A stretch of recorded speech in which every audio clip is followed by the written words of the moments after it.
Hello guys, welcome back to my channel. So అందరూ ఎలా ఉన్నారు?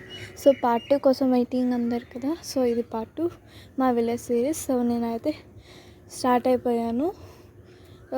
ట్రైన్ 6 o'clock అయితే 4 o'clock నేనైతే స్టార్ట్ అయ్యాను. సో నేనైతే ఇక్కడ మధ్యలో ఆగాను. సో డిన్నర్కి ఏమో తినాలి కదా.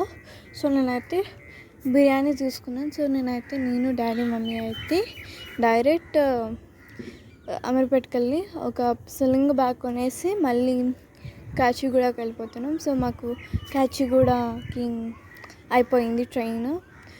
సో అది 6 o'clockకి స్టార్ట్ అవుతుంది.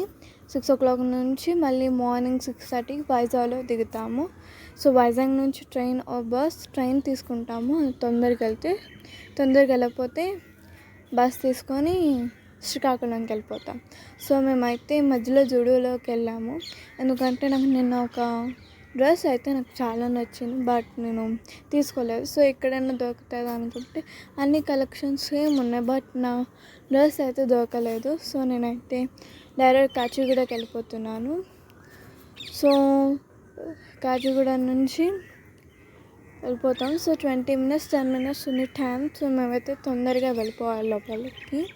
మా ప్లాట్ఫామ్ దగ్గర నుంచి ఉంటే ట్రైన్ వచ్చేస్తుంది. సో మేమైతే బైక్ పార్కింగ్ చేసుకొని డైరెక్ట్ వెళ్ళిపోతున్నాం లోపలికి. సో చాలామంది క్రౌడ్ ఉంది. సో ట్రైన్స్ ఎక్కువ దొరకవు, బట్ మధ్యలో కాచిగూడకి వచ్చింది. సో మధ్యలో అయితే ఆగి బాదం తీసుకొని ట్రైన్ కోసం నేను కూడా కొంచెం లేట్గా వచ్చింది. సో ట్రైన్ వచ్చేసింది కానీ కొంచెం 2 minutes 5 minutes లేట్ అయింది ట్రైన్ రావడానికి. ఎక్కేసాను. సో ట్రైన్ ఎక్కేసాము. ట్రైన్ ఎక్కేసిన తర్వాత నేను స్నాక్స్ అయితే ఇవి తింటున్నా, ఆకలేస్తున్నాను. సో వ్యూ అయితే ఇలా ఉంది. సో కానీ చాలా లేట్ అయింది, నిద్ర పట్టలేదు. ఈ కాచిగూడ ట్రైన్ అయితే సో వైజాగ్ కూడా 11:30కి అలా దిగాను. సో ఇదైతే నాకైతే నిద్ర కూడా పట్టలేదు. సో ఇది మార్నింగ్. సో మార్నింగ్ దిగేసి బస్సులోకి వెళ్ళిపోతున్నా. సో పార్టీ కోసం